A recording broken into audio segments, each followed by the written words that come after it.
Today we're going to take a listener question. The question is this. Please post a similar discussion explaining Israel's intelligence failures and what will the inevitable intelligence investigation look like. Okay, I'm going to rephrase the question like this. How does a tiny defenseless Gaza invade Israel, a country with one of the best intelligence, one of the strongest militaries in the world, and Israel has no idea? And how does it take them a full day to respond? Now I'm going to calm down and we'll discuss it nicely. The first method is, of course, SIGINT. When we're discussing SIGINT with Gaza, we'll define that as the Israeli government's ability, the Mossad, the Shabak, Army intelligence, to listen to the phones of bad actors, of terrorists in Gaza. Now, when we say listen to the phones, of course, we mean cell phones. It's well known to the bad guys, to criminals, to drug dealers, to the mafia, that cell phone communications can be compromised.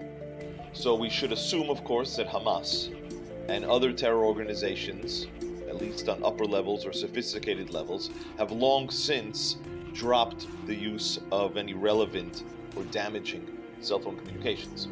What has been reported instead is that they used old-fashioned copper communication methods in the tunnels. That means, in essence, a landline. The issue with such a system, a closed system, is that Israeli intelligence would have to get access to that system. That could mean, obviously, physical access that they would have on their own, or using someone to get access to that system, which in essence would then be human, and we'll get to that a little bit later. Anyone who has seen or read a Cold War novel, a Cold War movie, will know to what extremes governments and intelligence agencies will go to access or to protect these communications. That means that nations will go through walls, will go through buildings, will go through ceilings, will go underwater just to access these lines. Which brings us to Gaza. Gaza, as we know, is not a foreign country. So we have an old technology, an enemy that is sworn to kill you, and an environment that is not difficult to access. When you put those together, the fact that Israel was caught off guard tells us that they did not have access to these communications. And the fact that they did not have access to these communications is a complete failure. And not a failure of understanding, and not a failure of capabilities, but a failure of will. Open source intelligence, press releases, speeches, publications, declared goals. Hamas, Islamic Jihad, many other groups have openly declared their intent to recapture Israel and to remove the Jews. We don't even have to get into satellites or other surveillance means. It has been reported that simple visual surveillance, simply watching what was going on, Hamas and other groups openly carried out training for crossing the barrier, for raiding the residential areas, training for battle. So in a court of law, if you were to have a stated intent plus material preparation, we already have some of the elements needed for conviction. There are reports that supervisors ignored, dismissed various warnings from military personnel on the ground. What you need for a good human environment is humans, meaning you have to have access to Gazans. In that sense, this operational environment is not difficult. It's not North Korea. Israel issued tens of thousands of work permits to Gazans. Many Gazans come in as seasonal labor. Gazans may exit often through Egypt. Gazans come into Israel for medical care. And Gazans also come in for religious purposes, namely for Ramadan. Entering Gaza are international agencies, NGOs, aid workers, going back and forth. Next, you need a reason why the Gazans would work with Israel, or presumably a false flag.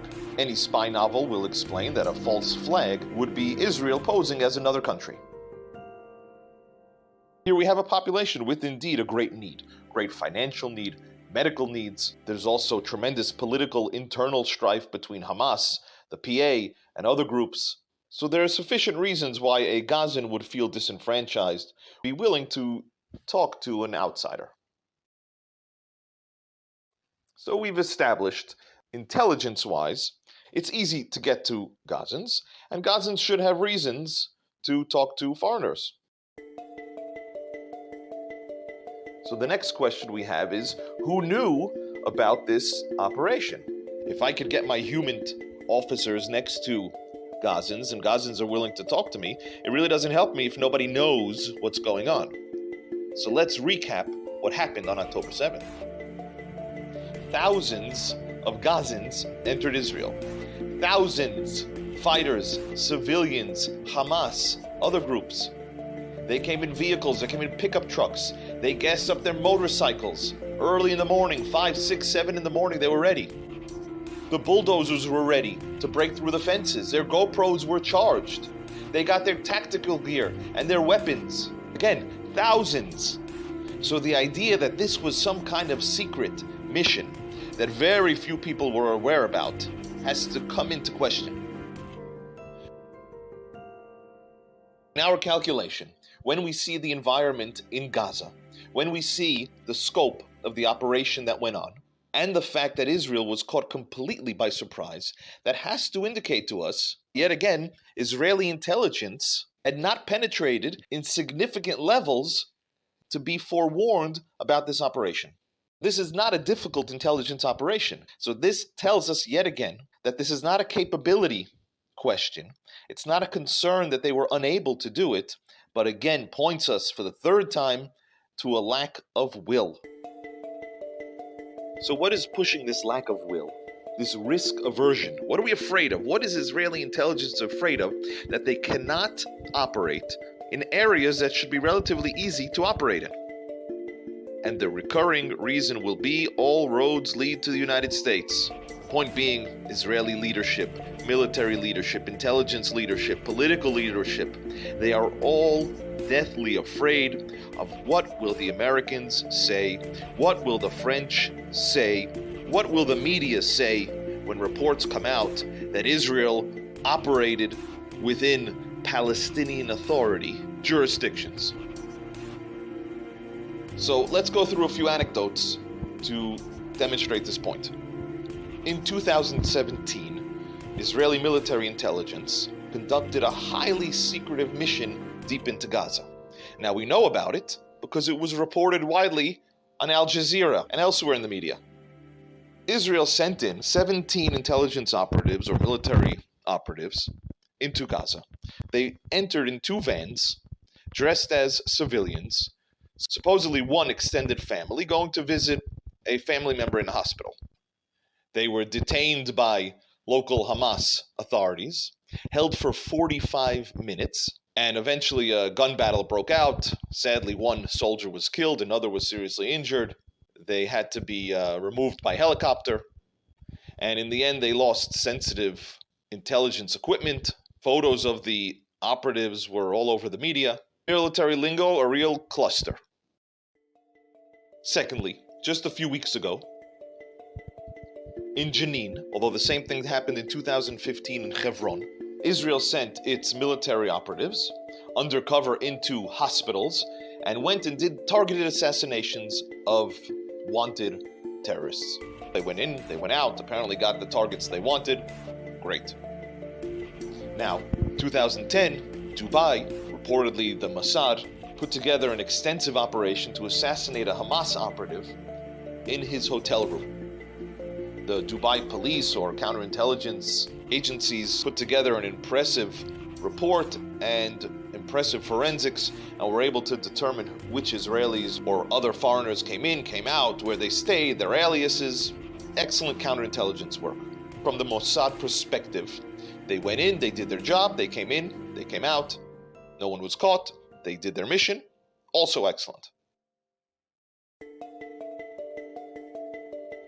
Ariel, great stories. What's your point? Here's the point. Clandestine operations, which we just described, are very risky. There are endless moving parts, unforeseen pitfalls no matter how much preparation is done. That means travel, timing, casual civilians who are in the way. The operatives could be killed or captured. There's no backup, and that is why these operations are very sparingly done. And it's exactly what overseas intelligence is for, and that's the Dubai operation. The other operations we mentioned in Gaza, in Jenin, in Hebron, these are not foreign countries. That means there's backup, there's a military, there's an evacuation, there are guns, there are helicopters. There's no limit on the number of additional operatives who could be brought in as needed. So what has Israel been doing? Israel has been running intelligence operations when they should be conducting military operations. Intelligence operations come with less control and more risk, and have to be clandestine. When you control the ground and the air and have overwhelming force, as in Gaza today and yesterday, your operators, intelligence or military, don't have to run around in defenseless vans, in fake uniforms, and be interrogated for 45 minutes by local authorities. So too in the hospital operations, if anyone saw the videos, they don't have to run around vulnerable inside of a hospital, schlepping around wheelchairs and in funny wigs and beards.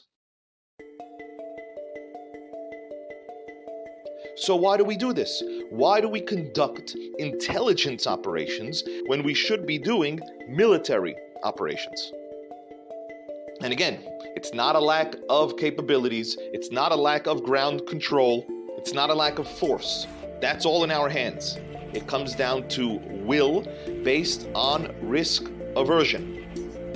Risk aversion from what will the world say? What will they say if we violate Oslo? The Oslo of 1993 that was supposed to last 5 years. The Oslo that expired before Y2K. It has failed and been rejected in every regard. Yet Israeli leadership continued to be haunted by the idea of violating the integrity or the autonomy of areas A and B. So we've self-tied our own hands, and the result is a lack of sigint and a lack of human, and leaders wanting to see only what they would like to see, and risky intelligence operations that should be military operations. It's the same recurring theme we see over and over again. Whether it's intelligence, whether it's warfare, rules of engagement, Israel's own diplomatic selections, economic sanctions that don't get responded to. Okay, Ariel, at least give us the silver lining here. And there is one. There actually is one. Everything we discussed has nothing to do with a lack of capabilities. Everything we discuss has nothing to do with an environment that is too difficult to operate in.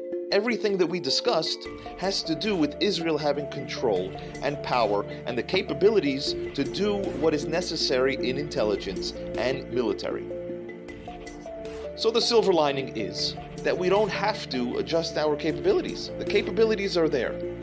We have to change the political and the leadership will. And that is something that is in our hands.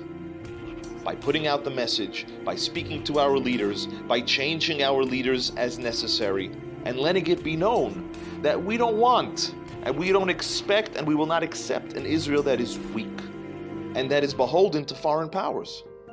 We will not be embarrassed or ashamed to be strong and powerful, and have an Israel that looks out for Israel's interests.